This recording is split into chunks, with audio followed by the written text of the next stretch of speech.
Where is the horse and the rider? Where is the horn that was blowing? They have passed like rain on the mountains, like wind in the meadow.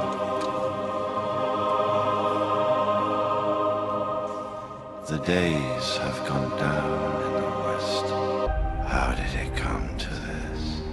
Nerdrotic.com. Now, I'm sure you all remember the debate from about a week and a half ago. Well, an article came out and brought all of that ugliness back up again, and the world hangs in the balance, ladies and gentlemen. Which world? Middle Earth, of course. Sex and Sensibility, Amazon's nude take on Tolkien. Amazon Studios' Lord of the Rings series heads into uncharted carnal waters with casting call for nudity and an intimacy coordinator. That probably sounds concerning enough to your average Tolkien fan, but that might end up being the least of their worries and only a byproduct of something that is already connected to this show. Bad Robot and the problems that follow that organization around. An organization that tends to like to make platforms out of our favorite intellectual properties. You see, a few days prior to the very concerning nudity article from the OneRing.net, they asked a equally concerning question on Twitter. Hey folks, what is the current opinion of Bad Robot in general fandom? Really important that we get a pulse of their reputation. According to the OneRing.net, Amazon is considering bringing in Bad Robot to help finish with a troubled pilot. There's been delays, there's been reshoots, and they need a top-notch company to help bring it home. And I'm telling you, this is the worst idea imaginable. And I'm also here to warn you about what comes along with this company. Problems. What kind of problems? Things that were, things that are, and some things that have not yet come to pass.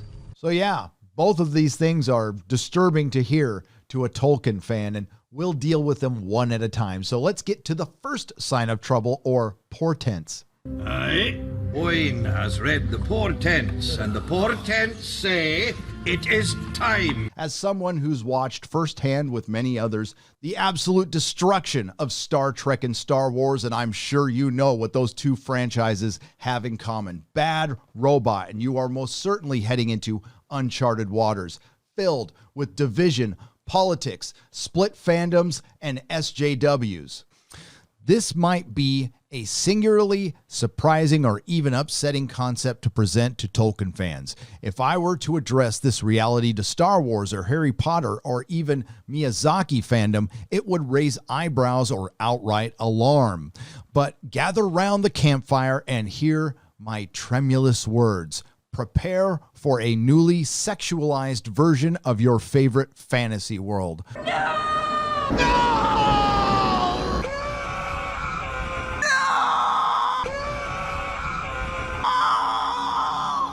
Well, I'm prepared because I knew Bad Reboot was involved from the get-go, and I knew things like this tend to happen when they get involved. Will there be group nudity? Fact-checked. Rumor. An open casting call for background extras comfortable with nudity appeared. Just how many naked extras do you need for a classy romantic lovemaking scene? Should we be having a nudity debate? Absolutely not, but we are.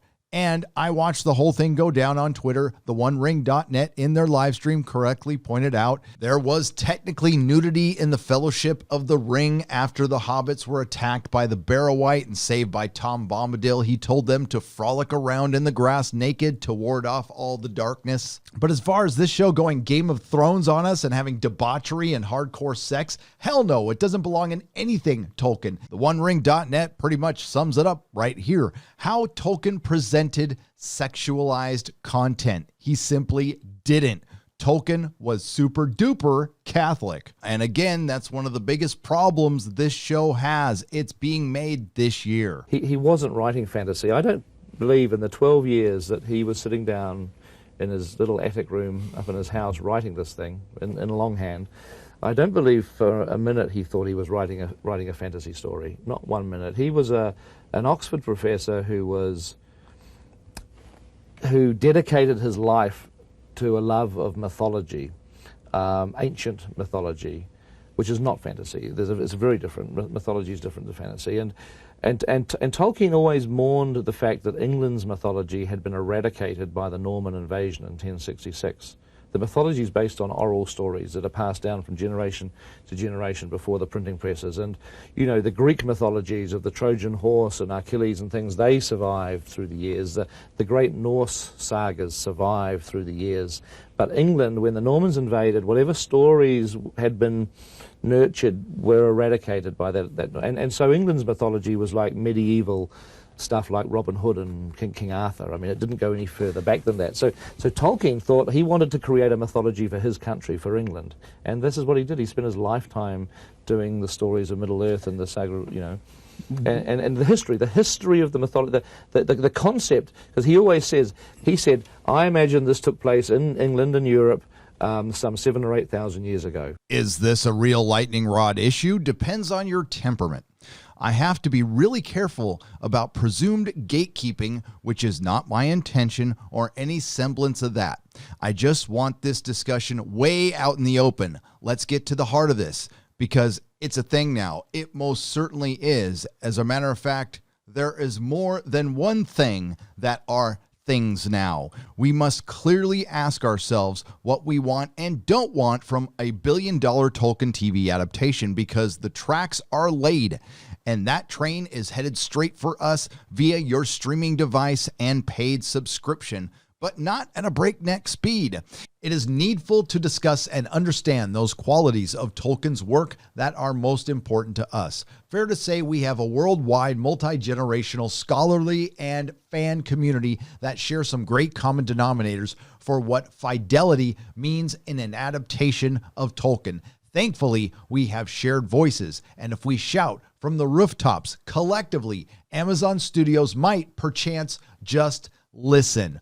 Where have you heard that one before? Hashtag the Fandom Menace. Let's tell them what we expect. We are the audience they need to win over. After all, that's what you pay $1 billion for. It's not the property. It's what comes along with it. It's the licensing opportunities, because you can sell stuff to the built-in fan base.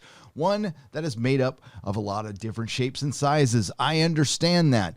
But this is a fan base that has always loved Tolkien.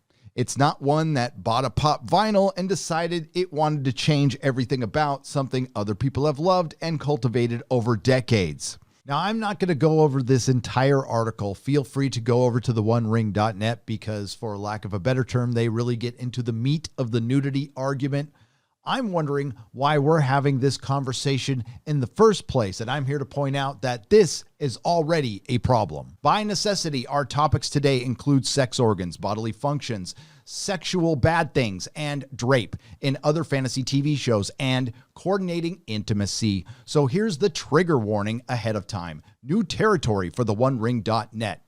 But hey, it's 2020. Bear with me. We may find an egalitarian way forward in this conversation. I want you to remember that word, and I want you to remember that theonering.net might not be used to what is going on in fandom these days. And I like these guys. I will link both of their live streams in the description. They are both very informative.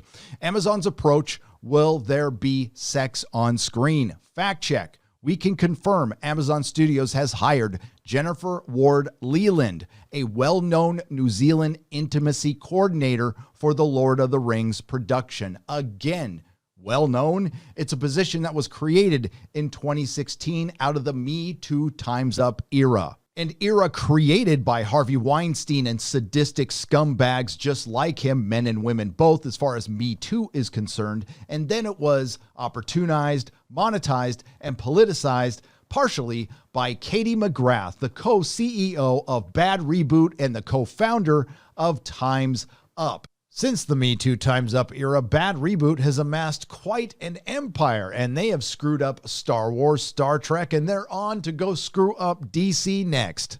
And these aren't the only uncharted waters you're heading into. There is, of course, the SJWs who have been circling this show and this property for quite some time, and they want to get their piece of it too. You see, they can't create anything on their own. They have to hitch their wagon to something that's successful so they can destroy it. And along with the SJWs, you get political provocateurs and posers. Most times they're all one and the same. And along with that, you get access media articles or blog posts just like this. I didn't bother doing a video on it because just some guy dealt with it perfectly. I will link it in the description. What if I told you this kind of thing tends to follow Bad Reboot around? Probably because they like to make our favorite franchises platforms. Now, I know it's only a rumor about them being directly involved. Well, a lot of their former employees or current employees have something to do with this show. From the get-go, you saw how many were involved in the early trailer. I'm not too sure how many of them are still there.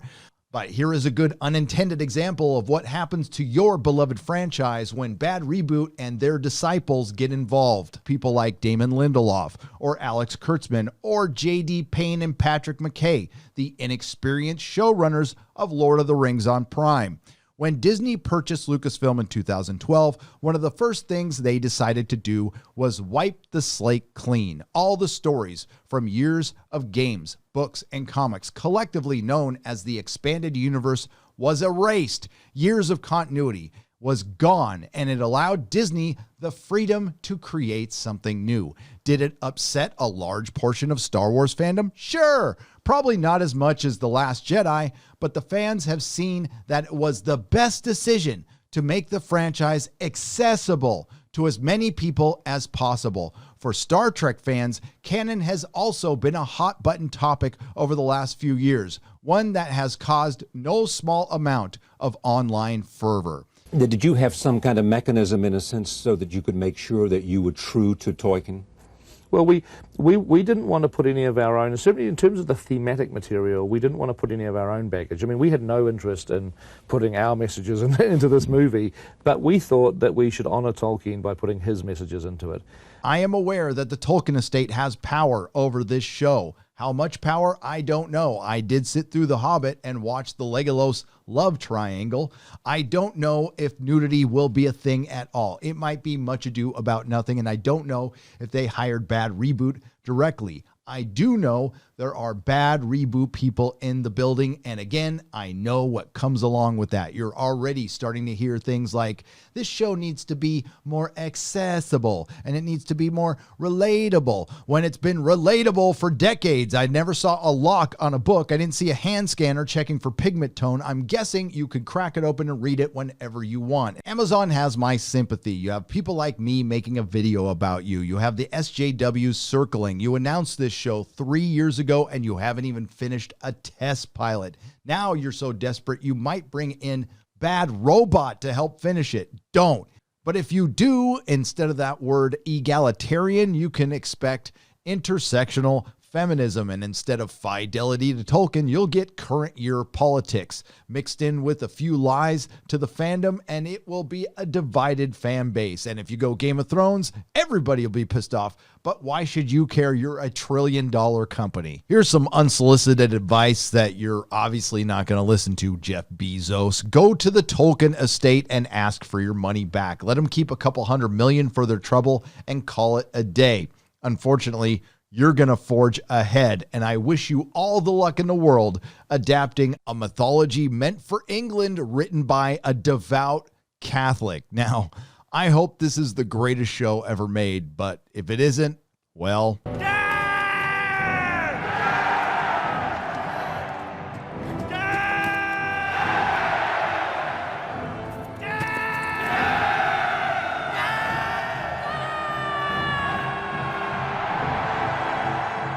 Nerdrotic.com. Please subscribe.